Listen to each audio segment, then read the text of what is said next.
Film dimulai dengan memperlihatkan sebuah keluarga tengah dalam perjalanan ke suatu tempat. Di depan mereka terdapat truk yang biasanya digunakan untuk mengangkat barang-barang rumah tangga. Yap, sepertinya mereka pindah rumah. Keluarga ini terdiri dari suami istri, Jacob dan Monica, serta dua anak mereka, Anne dan David.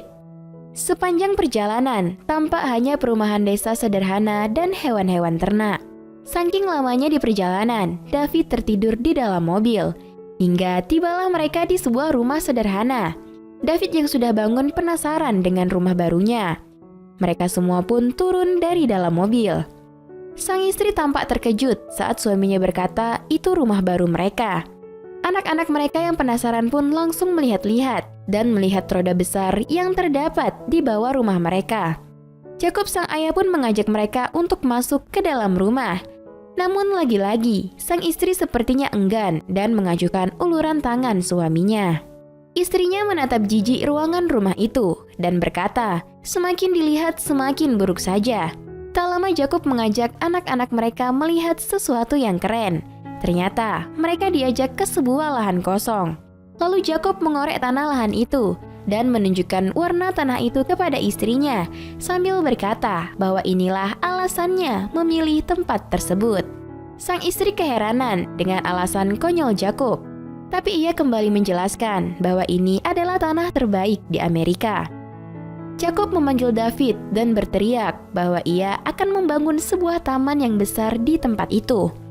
Tak lama, mereka pun kembali ke rumah. David tengah duduk dan diperiksa oleh ibunya. Nampaknya David mengidap suatu penyakit. Ibunya yang masih belum bisa menerima kenyataan kembali berkata bahwa mereka akan pindah rumah ke dekat rumah sakit. Keesokan paginya, mereka tiba di sebuah pabrik peternakan ayam. Mereka yang sebagai pegawai baru diperkenalkan kepada karyawan lama oleh bos mereka. Bosnya menjelaskan bahwa Jacob adalah ahlinya penentu kelamin anak ayam. Jacob dan Monica pun memulai pekerjaan mereka, yakni menentukan kelamin anak ayam. Di ruangan berbeda, David dan kakaknya akan membaca buku, tapi David kelihatan malas melakukannya. Di luar pabrik, Jacob yang sudah menyelesaikan pekerjaannya melarang David agar tidak berlarian. David yang berhenti berlari pun langsung memegang dadanya. David yang penasaran dengan cerobong asap pabrik pun bertanya pada ayahnya. Ayahnya menjawab bahwa disitulah ayam jantan dibuang. David pun bingung. Lalu ayahnya berpesan pada David bahwa mereka harus menjadi berguna. Jacob bertanya kepada David apakah ia menyukai lahan baru mereka. David yang polos hanya mengangguk dan berkata lumayan. Jacob pun menyuruh David berkata pada ibunya bahwa ia menyukai lahan itu. David pun tersenyum dan mengangguk pada ayahnya. Imutnya David. Malam harinya hujan lebat datang. Jacob sibuk mengamankan rumahnya dari luar dan mempersiapkan mobil.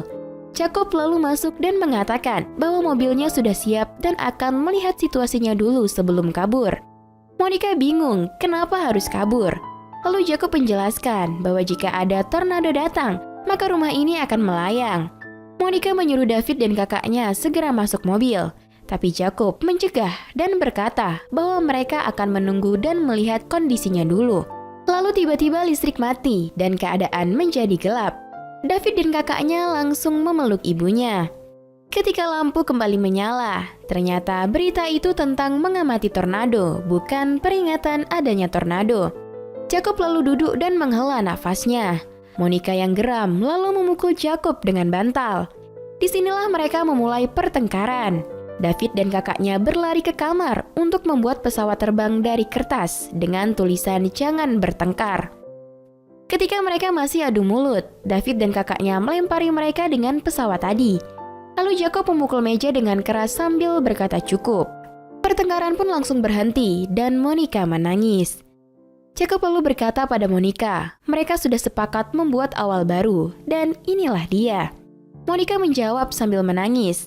Jika ini awal yang Jacob inginkan, mungkin mereka tidak akan berhasil.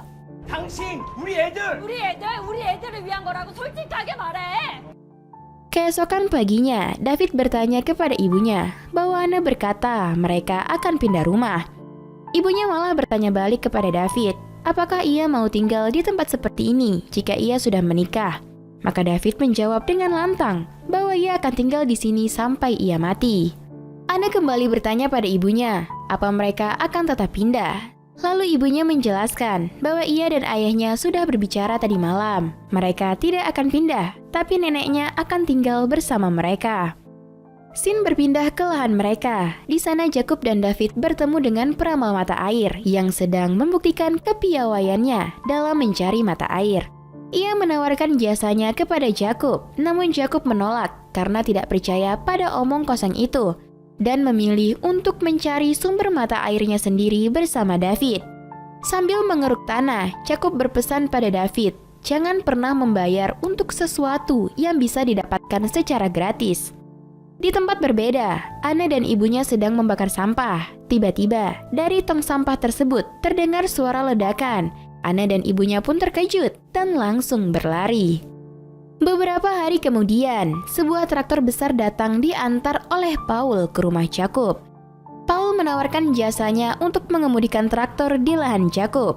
Tapi tampaknya Jacob menolak. Dan tiba-tiba, Paul berkata ia akan mendoakan Jacob. Lalu ia pun berdoa dengan aneh. Di dalam rumah, Monica bertanya pada Jacob berapa harga traktor tersebut. Tapi Jacob menjawab bahwa itu adalah investasi. Namun Monica hanya tertawa mendengar perkataan Jacob. Monica berpesan bahwa ia hanya meminta untuk disisakan uang untuk David. Jacob pun memuji Monica yang sangat cantik jika ia bahagia. Lalu ia mencium Monica dan pergi keluar. Adegan berlanjut, Jacob mengendarai traktor disusul oleh Monica dan anak-anaknya. Di lahan mereka, Monica membuat ayunan. Ia menemani David dan Anne bermain ayunan. Mereka tampak bahagia. Sedangkan Jacob mulai membajak lahannya. Sore harinya setelah mereka selesai, Jacob sedang membantu Anne membersihkan diri. Anne bertanya, kenapa ayahnya itu menanam sayuran Korea? Bukannya lebih baik menanam sayuran Amerika? Jacob menjawab, setiap tahun 30.000 orang Korea pindah ke Amerika. Mereka pasti merindukan masakan Korea. Nenek mereka pun tiba di rumah. Anne menyambut nenek dengan antusias, sedangkan David bersembunyi di balik badan ibunya karena tidak mau bertemu dengan neneknya. Monica lalu memeluk ibunya karena sangat merindukan ibunya itu, dan ibunya pun berkata bahwa ia juga merindukan Monica. Hari bertani selanjutnya dimulai. Tampak Jacob dibantu oleh Paul mengurus lahannya. Saat mereka tengah sibuk melubangi tanah, Paul kembali bersikap aneh. Lalu ia berhenti dan berkata, kini semuanya akan tumbuh. Saat itu Jacob mengambil sebatang rokok dan ia menawarkannya kepada Paul. Tapi Paul menolak dan meminta Jacob untuk menjauhkan benda itu dari dirinya. You crazy, man. You crazy. Pada malam harinya saat akan tidur, David pindah ke kamar Anne. Ia tidak mau tidur bersama neneknya dan berkata bahwa neneknya bau Korea. Lalu tiba-tiba ayahnya datang dan memarahi David dan memintanya untuk pergi tidur bersama nenek. Pagi harinya, David, Anne dan neneknya sedang bermain kartu. Neneknya sangat pandai bermain kartu hingga David dan Anne kalah. Lalu mereka pun pergi berjalan-jalan. Sepanjang perjalanan, David mengeluh bahwa neneknya tidak seperti nenek sungguhan karena dia tidak bisa membaca. Mereka pun berjalan masuk ke dalam hutan hingga menemukan anak sungai. Anne berkata bahwa mereka tidak seharusnya ada di sini karena ada ular. Namun neneknya tak mendengarkannya dan berkata bahwa di sana adalah tempat yang cocok untuk menanami nari. Lalu David dan neneknya pun bermain air. Like grandma. Thank you. Malam hari sebelum tidur, ibu David menyuruhnya untuk berdoa melihat surga karena jika doanya didengar Tuhan, anak yang punya jantung lemah seperti David akan sembuh pada keesokan harinya. Lalu neneknya memarahi ibu David karena melakukan hal yang omong kosong. Keesokan harinya, mereka semua pergi ke gereja. Di sana mereka diminta berdiri karena mereka adalah anggota baru gereja. Di sana David dan Anne juga bertemu dengan teman baru mereka. Saat itu, teman David yang bernama Johnny mengajak David untuk menginap di rumahnya. Namun ibu David melarangnya. Ia harus tidur di rumah dengan nenek. Tapi David tidak menyukai neneknya. Johnny pun bertanya, kenapa ia tidak boleh menginap? Neneknya langsung menjawab, burung disfungsi, alias David tukang ngompol. Sepulang dari gereja saat di perjalanan, mereka bertemu dengan Paul yang menyeret salib raksasa sepanjang jalan. Mereka bertanya apa yang dilakukan Paul. Paul pun menjawab, itu adalah hari Minggu juga gerejanya. Yah, begitulah Paul dengan segala keanehannya. Waktu terus berjalan, sayur yang ditanam Yakub dan Paul mulai tumbuh besar. Saat Yakub mengecek sayurannya, ia bingung kenapa sayurannya nampak kering. Ternyata hampir di semua pohon sayurannya mengering. Lalu mereka mengecek pipa saluran air. Ternyata pipa air mengering dan tidak ada setetes air pun. Paul pun menyarankan kepada Yakub agar menggunakan teknik mencari air dengan sebuah ranting seperti yang pernah Yakub lihat waktu itu. Tapi Yakub diam saja. Jika tanahnya tidak basah, maka mereka bisa gagal panen. Malam harinya Yakub yang hendak mandi kesulitan membuka bajunya. Itu karena tangannya sakit akibat bekerja terlalu berat. Akhirnya ia dimandikan oleh istrinya Monica. Di sana, mereka mengobrol bahwa mereka sudah kehilangan banyak uang. Namun Yakub meyakinkan bahwa mereka akan baik-baik saja. Saat Monica hendak membasuh kepala Yakub, ia memegang tangan Monica dan berkata bahwa ia akan mengurus keluarga kecilnya itu. Jika kebunnya gagal panen, Monica boleh pergi kemanapun membawa anak-anak mereka. Monica langsung membisu disertai tatapan yang dingin.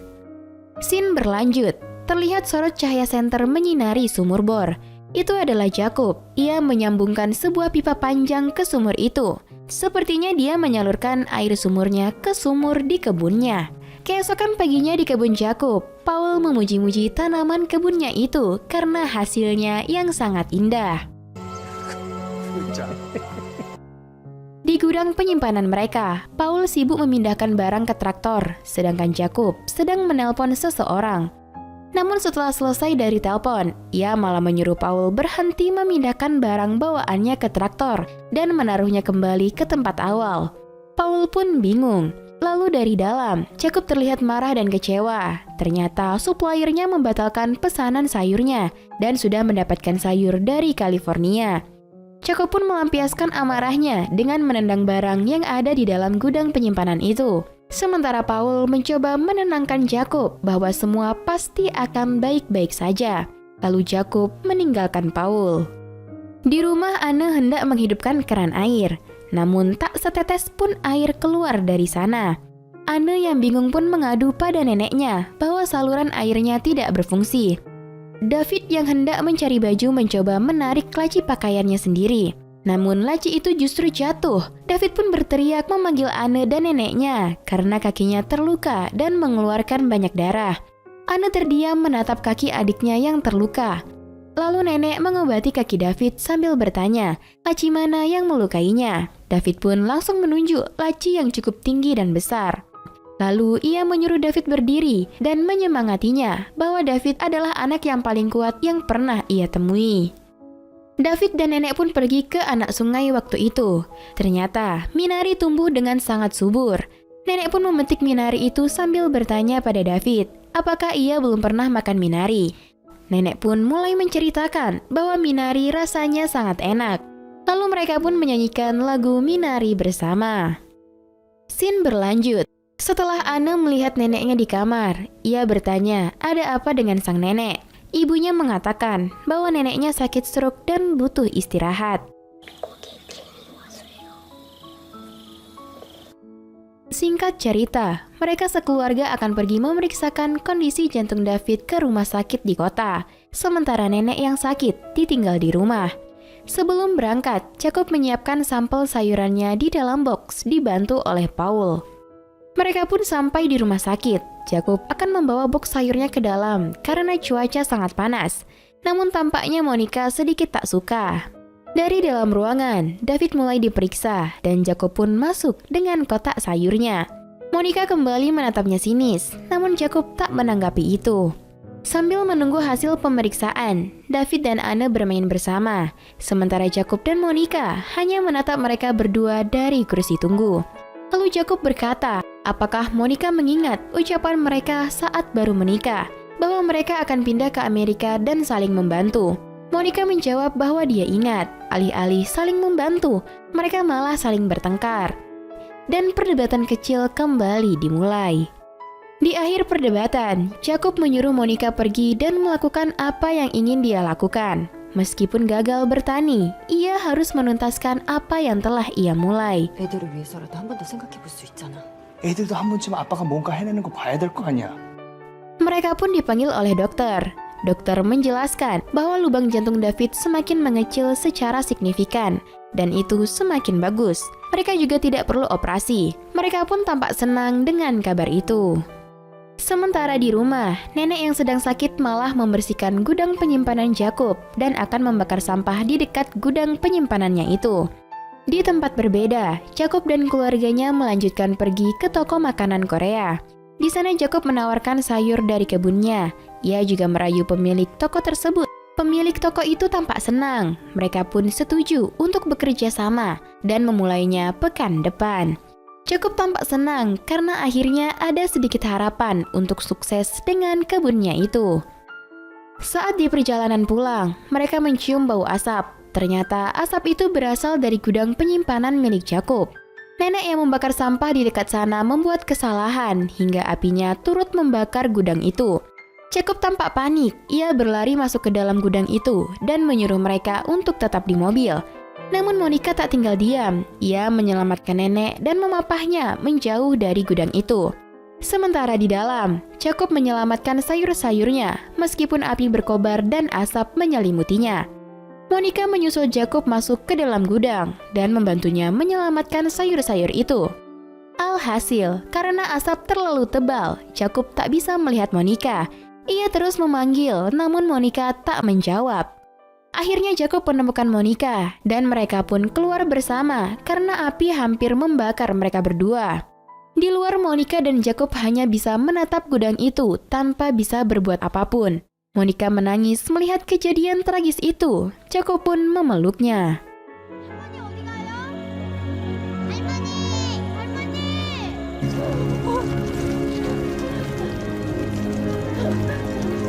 할머니, 이쪽 아니에요.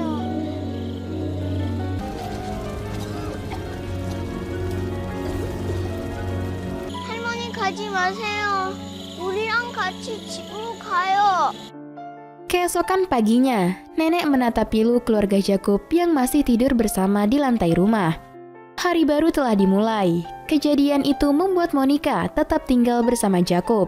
Mereka memulai dari awal lagi. Kali ini mereka menggunakan jasa peramal air waktu itu untuk mencari sumber mata air baru. Lalu Jacob dan David berjalan menuju suatu tempat. Ternyata mereka pergi ke anak sungai tempat minari ditanam. Jacob tampak terpana dengan pohon minari yang tumbuh subur. Ia berkata pada David bahwa nenek memilih lokasi yang bagus sambil menempuk pundak David. Mereka pun memanen minari tersebut dan cerita pun tamat.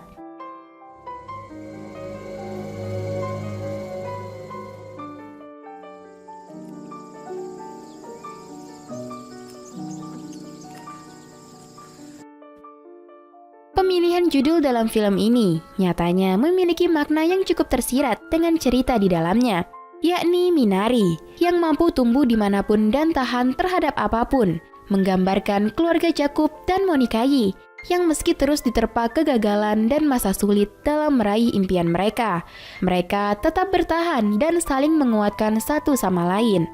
Hal inilah yang patut kita terapkan dalam keluarga kita. Film yang menyabet penghargaan Golden Globe Awards 2021 untuk kategori Best Foreign Language ini memang sukses membuat kita merasakan rumitnya hidup di negeri orang. Hal itu dapat tersampaikan dengan baik karena aktor-aktor yang berperan dalam film ini membawakannya dengan sukses. Seperti Steven Yeun yang berperan sebagai Jacob Yi, Han Ye-ri sebagai Monica Yi, serta Alan Kim, Noel Cho, dan Yoon Yoo-jung sebagai David, Anne, dan sosok nenek. Kisah sederhana yang menggambarkan kehidupan khas masyarakat Asia, karya penulis dan sutradara Lee Isaac-chung ini layak untuk masuk list tontonan kalian. Dan masuk pada penilaian, film Minari, UBR Enthusiast memberi rating 7,8. Like dan share ke teman-teman tersayangmu agar mereka juga ikutan tahu update film-film menarik ini. Dan jangan lupa subscribe channel UBR Enthusiast. Kamsahamnida.